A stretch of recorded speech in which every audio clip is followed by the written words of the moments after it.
going into a 5-part section on production. And this is actually really exciting because these are going to be just touching quickly on things and then moving on. But I do want you guys to stop me if you have any questions. So we're going to cover in this little section the project timeline, calling on set, being off book, shooting chronologically, and exuding calm.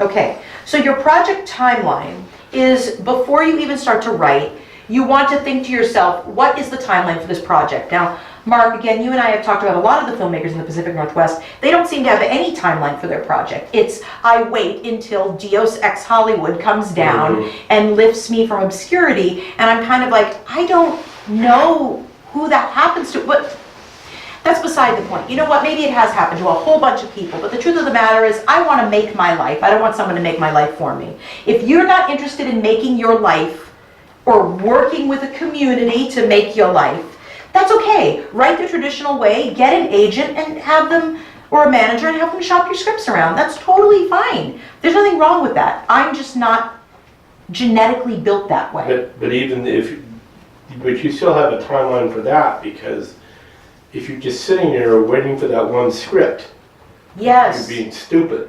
Right, and yet we do see that happen, you know, so yes, have your end date, have your exit plan, you know, but so when I create my project timeline, I say, I'm gonna have writing done by X, I'm gonna have, I already know who I'm gonna cast, or I'm gonna hold auditions here. You have to be prepared that even your dearest friends need to be able to say no. So I always say, give yourself some time casting, a couple of days or a couple of weeks, because you may find you are holding an open call. Because Farishka Frosh, that you were certain would say yes, is like, I'm leaving the country, or just, you know, I really can't work for free. Or what you're offering pay, and it's just not enough because I'd have to miss work, or whatever it is. So, and then it's like the auditions, and then I personally usually give myself time to prop shop or prop create. Yeah. Sometimes I want things that are kind of specific and I know I'm going to need some time. And then I do like to have a get together where everyone gets together prior, but it's not always possible. And then it's about, I want to shoot between this time and this time. I need this many days. Do you get your crew together first before you finish the script? Yes. Then you get the crew together, then you're casting? Yes. Is the crew in there? Yes. I like to, I love having an idea and then talking to people and getting people excited about that. But I find that comes back to bite me in my ample butt. And the reason is because sometimes then, because I have to take care of my family first, I have another project that has to be done first. And everyone is like, oh, you know, you were talking about this. And I'm like, yeah, but then I had to pay the electric bill. So I had to do Y, and I had to do that instead of this. And then sometimes projects fall to the wayside because I'm like Teatro de Freak, it took off. And it's like the views on YouTube were not super high. So I'm like, oh, I have time. But then the products started selling really well. The graphic novel started selling really well. The card game started selling really well. And I'm like, oh, the DVD started. And I'm like, oh, okay, I need to do season 3. I need to go over here. And I'm like, oh, okay, so this needs to go. So until I have a script physically written, I tend not actually to talk too much about the project with people. So that's what I mean by a project timeline. Especially since you got to remember, especially if you are not paying and everyone is just getting back end, you need to be able to say to people, okay, I want to shoot sometime in July and August. When are people free? Asking people to miss work that pays them is really not an okay thing to do. Okay, being off book. Modular method actors do not have to be off book. Now you guys should already have picked up on that. That should be a common sense thing because obviously we shoot shot to shot. Should they be incredibly familiar with their lines? Yes. And more than that, if they have a long line, then yeah, they do kind of have to be off book because they do need to do it in that one shot. And if it's a long shot, there is no, well, can we just take it up from here? No, it's one shot. This is one movement, one angle. So they do not have to be off book. That is the accurate answer to that question, should you ever face it on a test. You don't have to be. They don't have to be. Now, your distributors sound very picky about, for instance, like, oh, there's an extra shot in there. Now, so the actor changes the dialogue because they don't have it memorized, and so they kind of wing it, but it sounds wonderful. Do you That's just change the I've script? never had that brought up, and actually, let me throw this out there as well. Sometimes I'll write a long shot, but because there's complicated blocking, or because I have an actor that struggles with longer segments, I have to cut the shot into multiple shots. I simply try to do it as smoothly and fluidly as possible, so again, the pacing is not changed, and I've never had that called out either. If you get into the moment and you love this actor and you love the way you've cast, but boy, they cannot nail this line, save them. Save them. So you just change the script Exactly. to reflect it. Yeah. Exactly, and sometimes I'll even go a step and I'll do like a dirty shot, a pass shot, and I'll have them have the script over here. Do you ever like put on a whiteboard above them where they can read it? Yes, I have Can't you done see what the eyes moving? right, so what we've done is we slightly angle the shot. I'll hold the script and I'll say, okay, Lee, don't look away. I'm gonna be close enough that you can just look at the whole paragraph. Yeah. Don't look away, just look right at the script, and it's gonna look like you're looking at Jennifer. It's gonna just look like you're just gazing at her so intently. And no one has ever known, Yep. but you have to, I mean, the actor has to be able to nail it. They can't, like Lee said, they can't move their eyes, and they can't do the, Yeah. so they have to just like, it's almost as if you're staring at the paragraph in soft focus, like your eyes aren't even entirely focused on the paragraph. So at that point, I'm kind of like, oh geez, you just want to take 5 minutes and memorize it? I mean, let's just try it another way. But anyway, oh, I'm sorry, I skipped one. Calling on set, okay. Quiet on set. So this is a huge problem for me. People say, you use a very trend basic mic, not a boom. I think something about a mic on a long pole, people just automatically think it's better. There's something about that. But people see that little camera top, or they've done a project with us where they didn't enunciate, and so it's not clear, and they go, oh, it's Jennifer's mic. And I'm thinking to myself, no babe, my bike is picking up the butterfly wings at the end of my drive. But human tone, if you have an actor who simply will not project, or they're not, what is it called, speaking from their diaphragm, yeah. I'm like, I can't save you. I cannot save you. And I'm not gonna lavalier? Thank you. I won't do them. Some people do them just fine and get great results. I haven't gotten great results. So, I say to folks, true story, this mic, I'm at the front of a room, 2 grown men were in the back of the room, there was tiered seating. They were having a private And you can conversation still pick them up. about Viagra.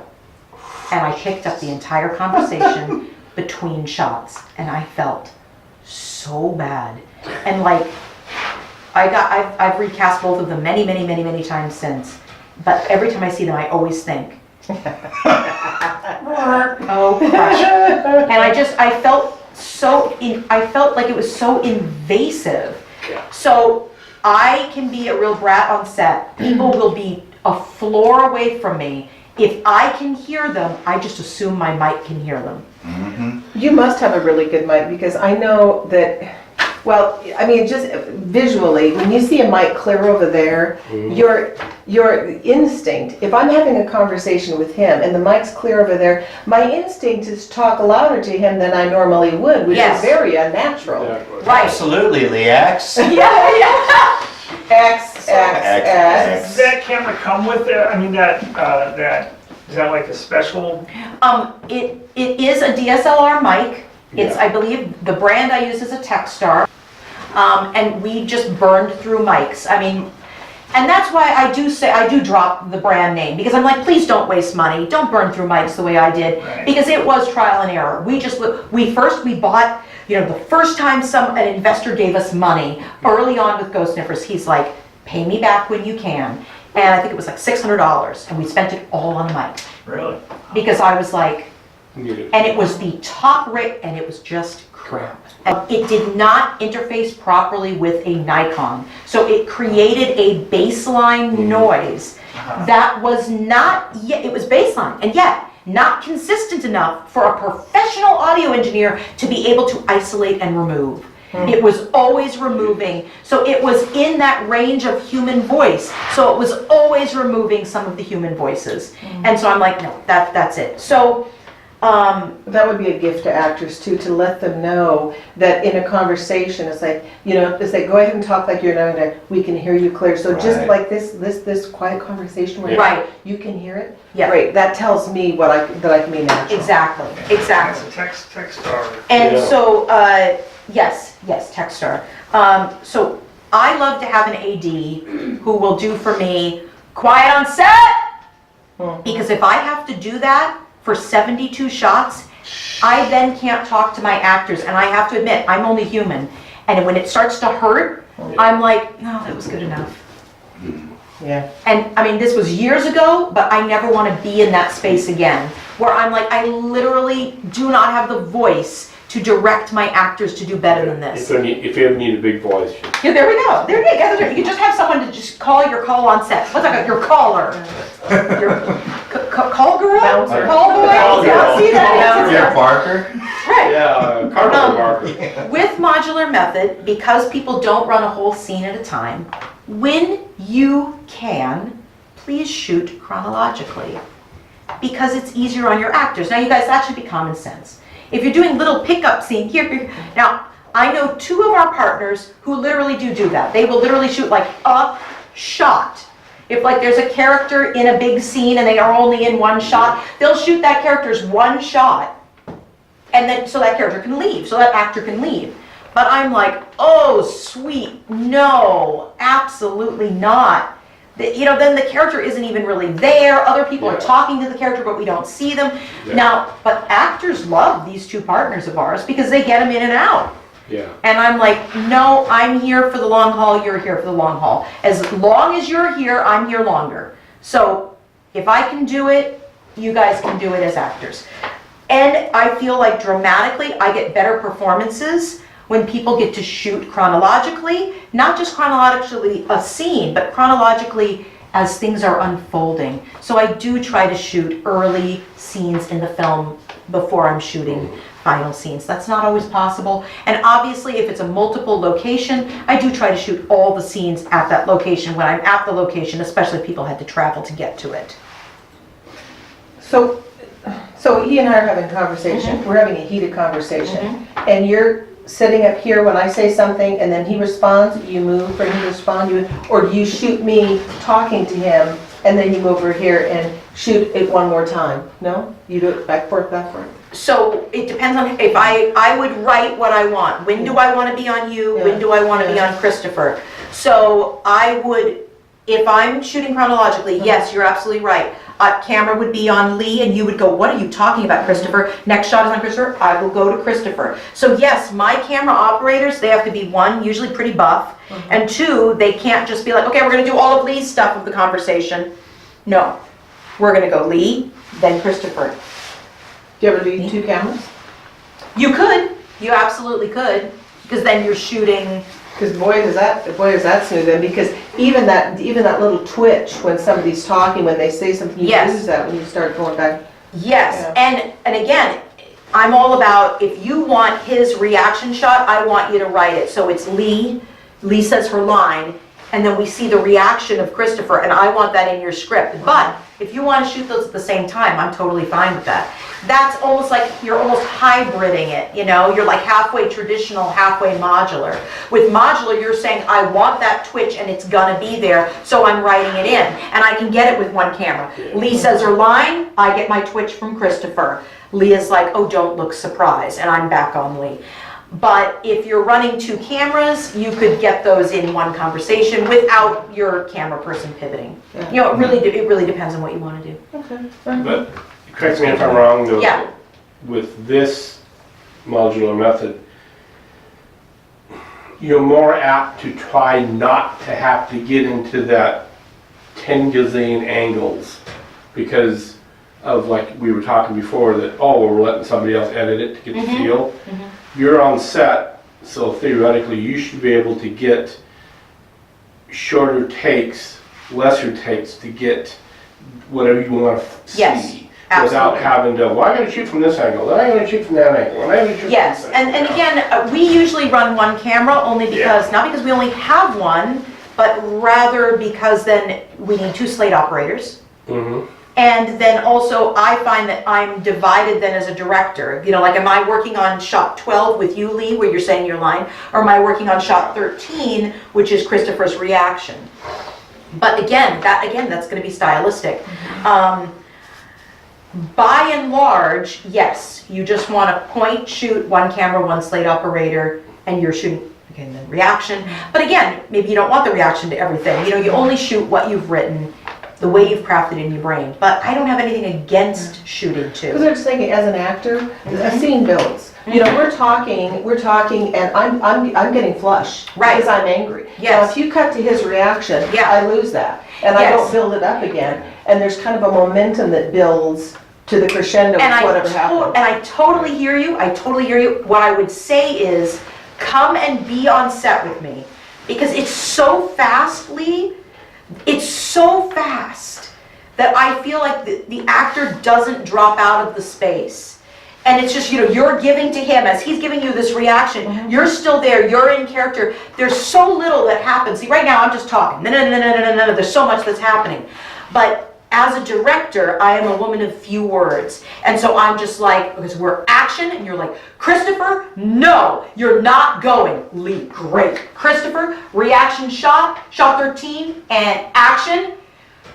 Lee, perfect. We're back on you, Lee.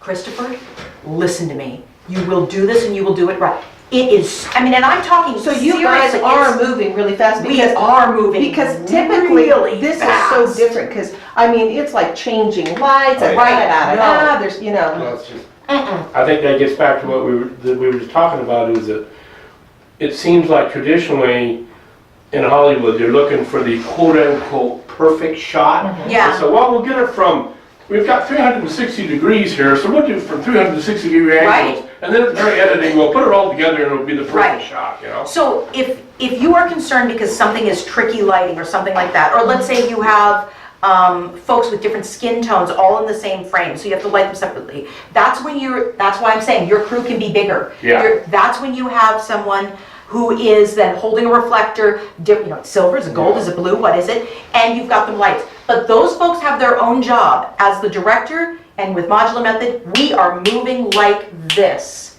It is fast. I promise you, Lee, I've had one person, and we've worked with more than 300 actors, I've had only one person say to me, I find this very difficult, and you know what? She still gave me great performances. So, I you would know, love to there- see this done. Yeah, Because it is, I mean, the writing is like, oh yeah, this is how I write normally. And- But and- this is new. The film anthology events, that's another thing it Yeah. does, is you get to see it live. I mean, I'm so glad we started doing those. Okay, so let's, I'm gonna try to get, I think we have 2 minutes left, and I'm gonna try to do one more thing. 1 minute left, exude calm as a director. Even if it's an action scene, don't do this. And action!